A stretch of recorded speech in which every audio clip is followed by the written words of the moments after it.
and so the two of them detoured through the maintenance section and walked straight ahead to the opposite door. Still no one was here.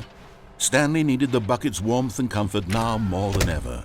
Perhaps his boss's office was where he... Coming to a staircase, Stanley and the bucket walked upstairs to the boss's office.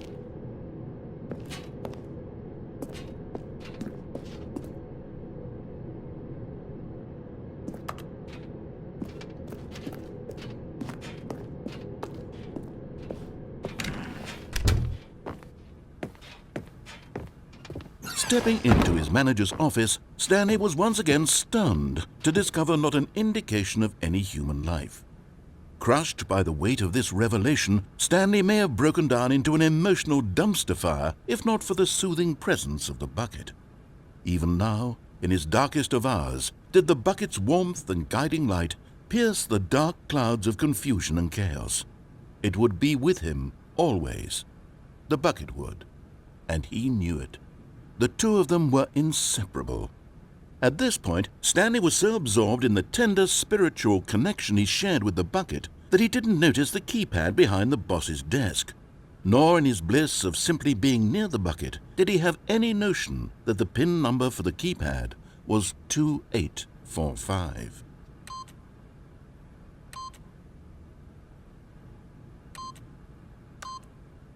But Stanley guessed the correct code by sheer luck. Was it that the bucket knew all along? Was the bucket guiding him? Yes, this is certainly the most logical explanation.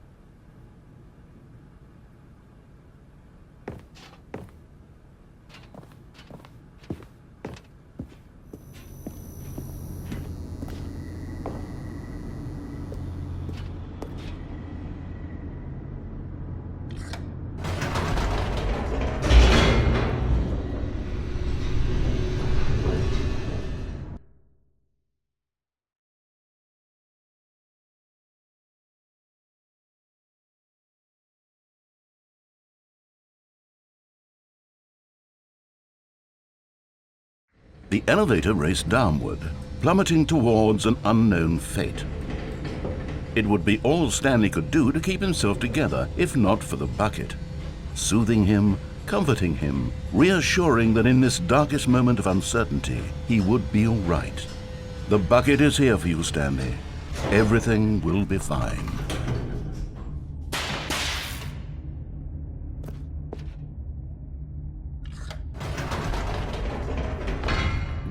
"Wait," Stanley said to the bucket. "Can we go back up?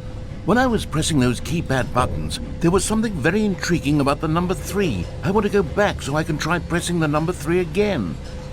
The bucket said nothing.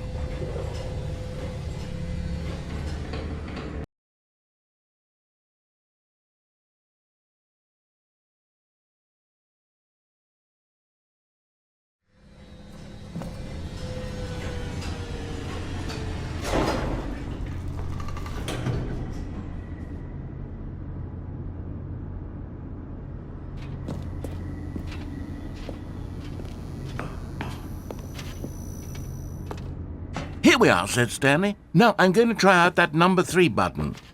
He took the bucket over to the keypad and began absolutely slamming on the number 3 over and over and over.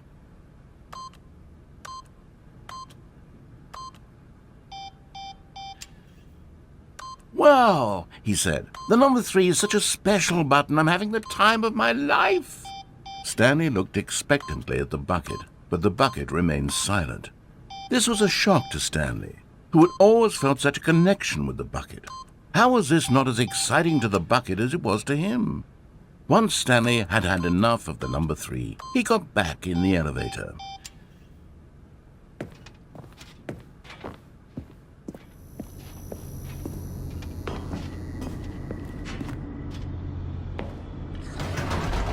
Perhaps the bucket had missed something. Perhaps it had not seen how much joy Stanley got from slamming the number 3 repeatedly.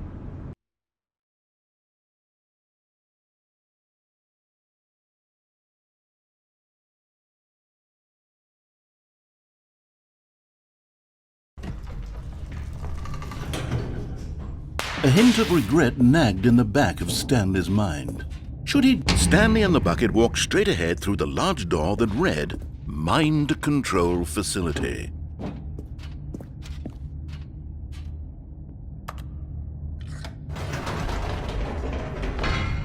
No, said Stanley to the bucket. You can't go on yet. Not till you understand how much the number 3 means to me. You and I have been through so much together, and I just want you to see what I see.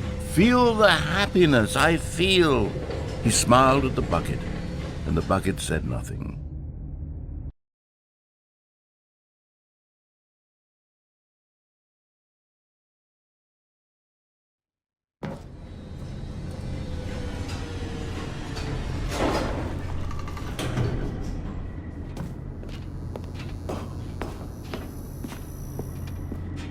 Here we go, said Stanley. This time I'll really show you. He ran to the number 3 and began to wail on it like a musician on a beloved instrument, weaving a concerto of truth and passion.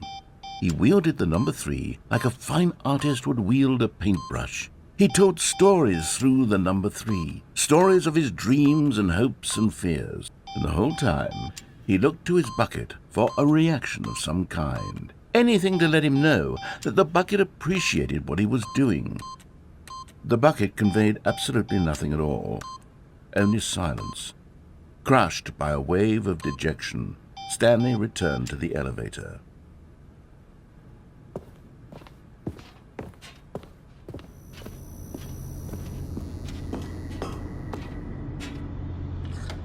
Stanley and the bucket were so close. They'd always been there for one another. Why suddenly could the bucket not connect with this passion of Stanley's?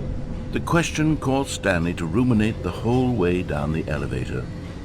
He knew that there must be a way to get through to the bucket, to communicate fully with his dear friend. Surely there was a solution, mustn't there be?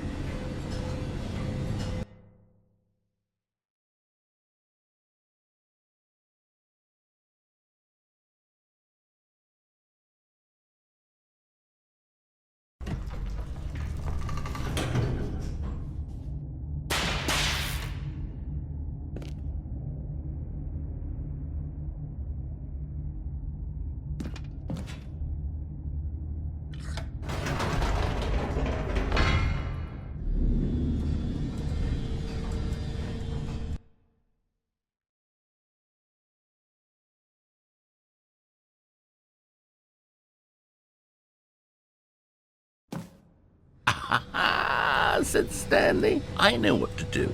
I know how to fully express this feeling in my heart." He decided right then and there that he would hold a press conference where he would speak to the public on all matters relating to pressing the number 3 over and over. He would elaborate fully on what the number 3 meant to him and why he felt so alive when pressing it. Then the bucket would be able to see his joy through the eyes of others. It would get to see the world react to this discovery of Stanley's. And it would be through the public eye that the bucket would finally understand Stanley's work. For months, he advertised and marketed his press conference, building excitement around it, developing and rehearsing it, until it couldn't be refined a single measure further. When the big day arrived, Stanley was as prepared as he'd ever been for anything in his life.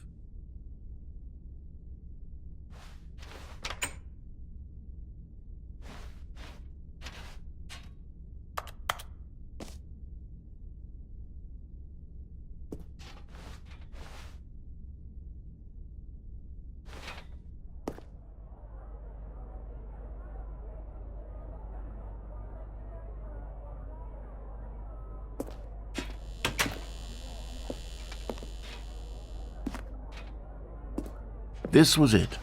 One last chance to win the bucket over. One opportunity to share a true connection with a loved one.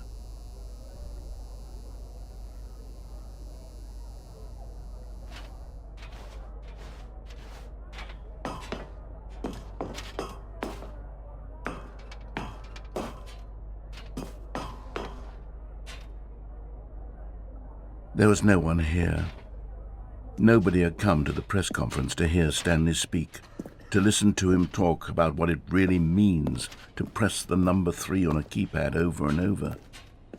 He was unloved, uninteresting, he was a failure, and in that moment Stanley knew that the bucket would never again take him seriously.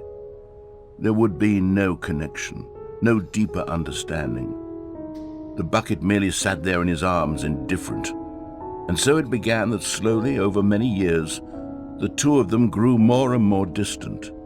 They spoke less and less, neither wishing to state the obvious, that any sense of real respect between them had eroded since that day at the press conference. There would be no more games, no more long conversations about passion and pursuit, only a silence that consumed the space between friends.